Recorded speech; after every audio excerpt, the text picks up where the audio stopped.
economic alliances fracture and climate pressures reshape industries, Africa has a crucial question to ask itself. Will it respond to the global agenda or will it shape it? Well, this is Insights from Africa. I'm Bronwyn Seaborn, and on this episode, we take a look at Africa's position in the global agenda.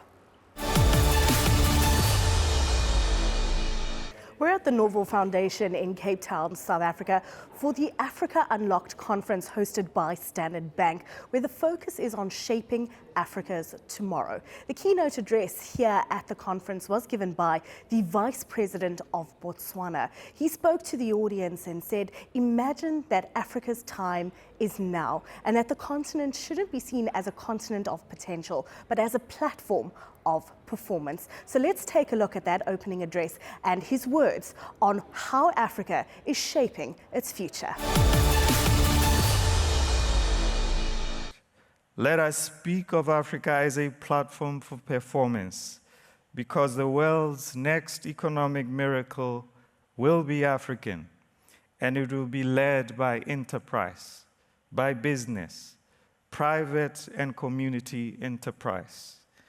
Today, we are 1.55 billion strong, and according to the African Development Bank, by 2050, we will be 2.5 billion, meaning that 1 in 4 people on Earth will be African. 60% of us are under 25. We are not just the world's youngest continent, we are the boldest.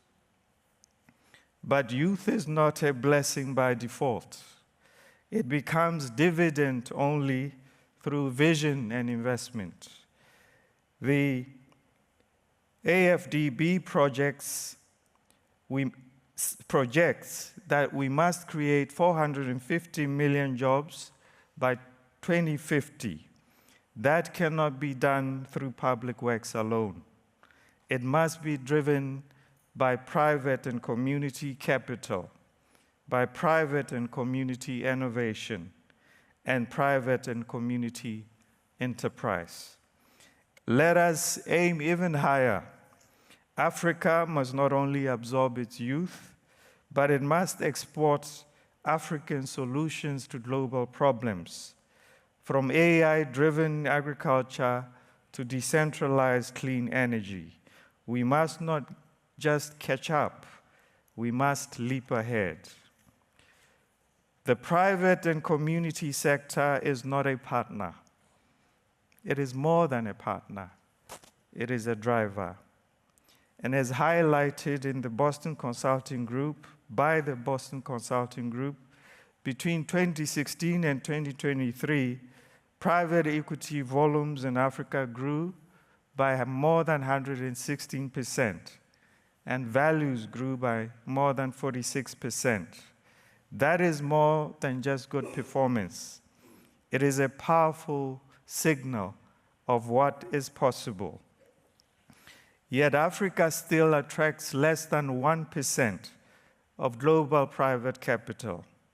And the evidence suggests that while private capital is growing, assets under management in Africa are less than 1% of GDP, compared to 5 to 7% globally.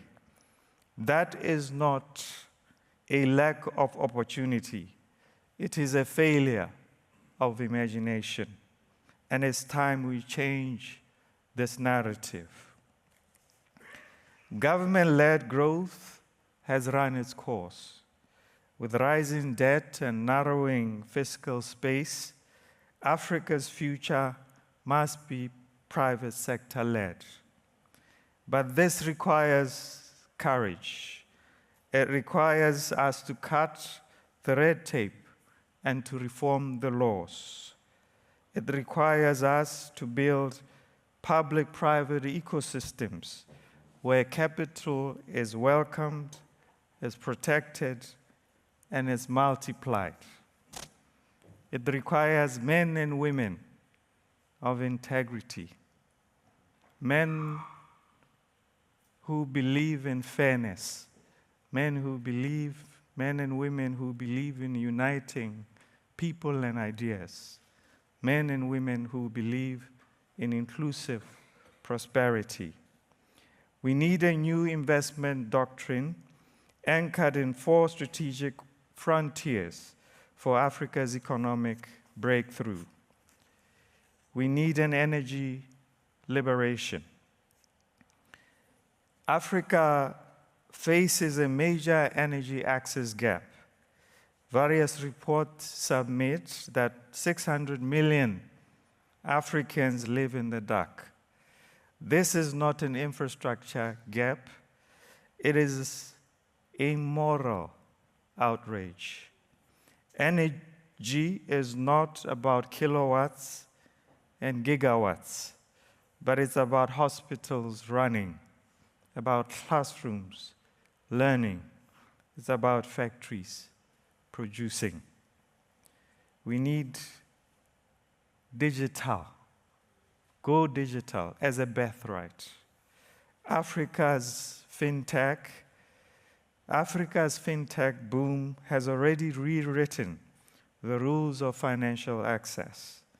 Now we must go further and build African Silicon Valleys, data-rich, mobile native, and AI-powered.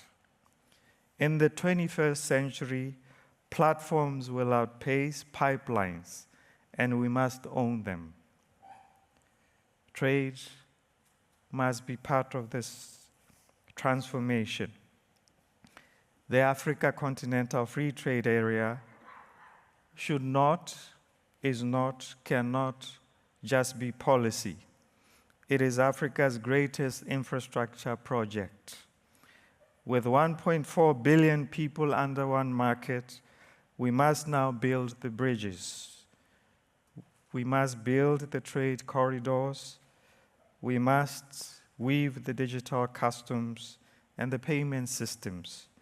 Only 16% of our trade is intra-African, and this must change. The Vice President's address set the tone and got the audience thinking about Africa's tomorrow. And we continue to take a look at just that after the break, so don't go anywhere.